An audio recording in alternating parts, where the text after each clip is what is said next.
सुप्रभात। आज मैं इस कालांश में अपने सभी छात्रों का स्वागत करता हूँ।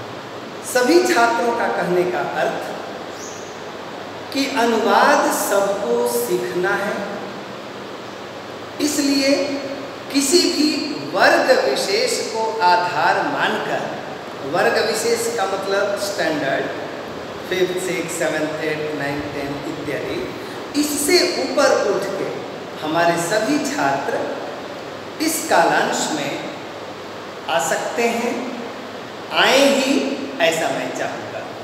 तो मैं इस कालांश में अनुवाद और उसके अंतर्गत भूतकाल के वाक्यों का अनुवाद यह लेकर आया हूँ, क्योंकि आज से पहले मैं एक वर्तमान काल पर एक वीडियो मेरा निकल चुका है, दूसरा मेरा लाइव क्लास भविष्यति काल के वाक्यों पर अनुवाद ये हो चुका है। आप लोग उससे लाभ ले सकते हैं। आज मैं विशेष रूप से भूतकाल के वाक्यों के साथ उपस्थित हूँ। मैं बता दूँ कि हिंदी का स्वभाव कुछ भिन्न है भूतकाल के वाक्यों के लिए। जैसे मैं गया था, मैं जा चुका इत्यादि और भी वाक्य होंगे, इसलिए कि भूतकाल हिंदी में तरह तरह के होते हैं और उनके वाक्य भी उसमें तरह तरह के होते हैं। आज हम यहाँ उन सभी वाक्यों का संस्कृत में हम कैसे रूपांतरण करेंगे, उन वाक्यों को संस्कृत में हम कैसे लिख पाएंगे, इसको हम आज सीखते हैं।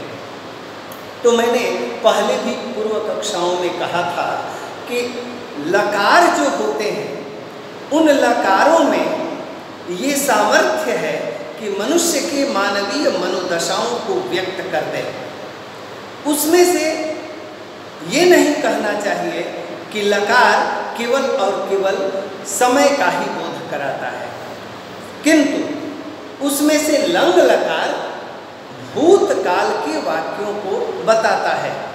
आज मैं लंग लकार के साथ यहाँ उपस्थित हूँ और इस लंग लकार को हम भूतकाल के वाक्यों में समझने की कोशिश करेंगे। ठीक है, तो इसमें 9 ये जो मौलिक और आधारभूत वाक्य होते हैं, उन 9 वाक्यों को यदि हम देख लेते हैं तो आसानी से अनुवाद हमारा भूतकाल में संभव हो पाता है। वो 9 वाक्य कौन कौन से हो जाते हैं? तो एक वचन, द्विवचन और बहुवचन, इसका तात्पर्य सब लोग जानते होंगे। जिससे एक का बोध हो, जिससे 2 का बोध हो और जिससे 3 या 3 से अधिक का बोध हो, उसे बहुवचन कहते हैं। ठीक है, एक का बोध हो एक वचन, 2 का बोध हो द्विवचन और जो जिसमें 3 या 3 से अधिक का बोध हो बहुवचन। और प्रथम पुरुष, मध्यम पुरुष, उत्तम पुरुष, मुझे लगता है सब लोग इससे परिचित होंगे। तो प्रथम पुरुष में यदि हम सह यहाँ जोड़ देते हैं, सह, तो पूरा वाक्य हो जाता है सह अपठत। तो अपठताम, ते अपठन, त्वम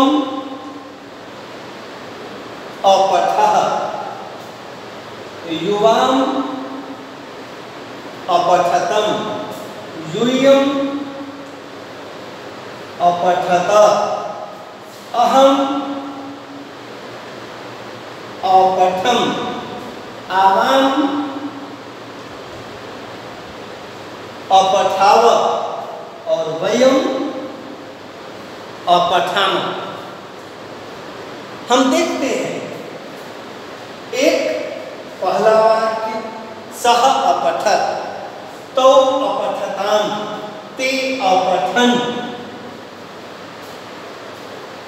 उसने पढ़ा, वह पढ़ता था, उसने पढ़ लिया, वह पढ़ चुका, इतने तरह के वाक्यों के लिए संस्कृत में केवल और केवल एक वाक्य सह अपठत यही पर्याप्त है।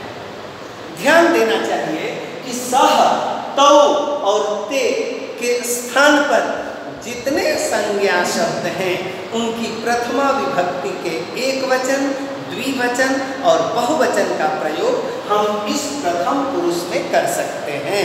जैसे बालकः अपठत्, छात्रः अपठत्, वैसे ही छात्रो अपठताम, छात्रः अपठन्। इस तरह के वाक्य हम आराम से, आसानी से बना सकते हैं। अर्थ भी स्पष्ट होगा।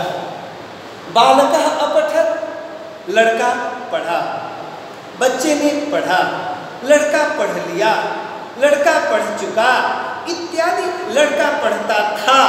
इस तरह के पूर्णभूत, संदिग्धभूत इत्यादि जितने भूत वाक्य होते हैं, भूतकालीन वाक्य होते हैं, उन सब का केवल और केवल इसी आधारभूत वाक्यों का हम लोग आश्रय लेकर अनुवाद बना पाएंगे। अब देखते हैं कि मध्यम पुरुष में त्वम, युवाम और यूयम, इसमें मध्यम पुरुष और उत्तम पुरुष में और किसी तरह के संज्ञा शब्दों का प्रयोग नहीं हो सकता। जैसे हम लोग प्रथम पुरुष में अन्य संज्ञा या सर्वनाम शब्दों का भी प्रयोग प्रथमा विभक्ति एक वचन में हम लोगों ने किया और भिन्न भिन्न तरह के वाक्य आए। वैसे भिन्न भिन्न तरह के वाक्य अब मध्यम पुरुष और उत्तम पुरुष में नहीं हो पाता। इसमें त्वम, अपठः हमेशा और हमेशा यही बना रहेगा। तू पढ़ता था, तूने पढ़ा, तू पढ़ लिया, तुम पढ़ता था। इस तरह के वाक्य केवल त्वम अपठः, युवाम अपठतम, तुम दोनों ने पढ़ा, यूयम अपठत, तुम सबने पढ़ा। ये भूतकालीन वाक्य होते हैं। और मैंने पढ़ा, अहम अपठम, मैंने पढ़ा। बच्चे मैंने का संस्कृत खोजने लगते हैं, ये बड़ा दुख का विषय है, इसलिए कि वो संस्कृत का स्वभाव है मैंने। वैसे भी हम लोग देखते हैं कि प्रथमा विभक्ति एक वचन में अहम के साथ प्रथमा विभक्ति एक वचन मैं, ने, कर्ता का ने चिन्ह का प्रयोग वहाँ होता है। तो मैंने पढ़ा, हम दोनों ने पढ़ा, हम सबने पढ़ा। इस तरह के ये 9 जो वाक्य हैं यही आधारभूत वाक्य हैं। अब रही बात कि अन्य अनुवाद हम कैसे बना पाएंगे जी। अन्य अनुवाद कहने का मतलब कि या तो कर्ता को बदलिए, नहीं तो क्रिया को बदलिए, यही ना।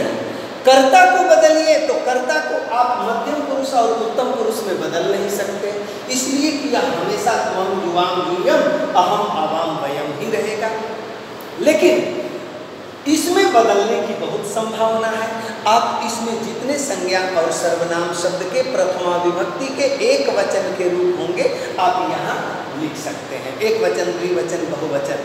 सह, तौ, ते, बालकः, बालकौ, बालकः, साधु, साधु, साधवः इत्यादि इत्यादि। अहम, आवाम, वयम इसके लिए केवल सर्वनाम शब्द के लिए है। अब रही बात दूसरी कि इनके साथ धातुओं को अब हम चेंज कर देते हैं। पठ धातु के साथ तो ये रहा, लिख, अलिखत, अलिखताम, अलिखन, कर्ता समान रहेगा। सह अलिखत, उसने लिखा। और लिख धातु के बाद दूसरा भ्रम धातु करते हैं तो अभ्रमत रूप हो जाता है। सह अभ्रमत, तौ अभ्रमताम, ते अभ्रमन।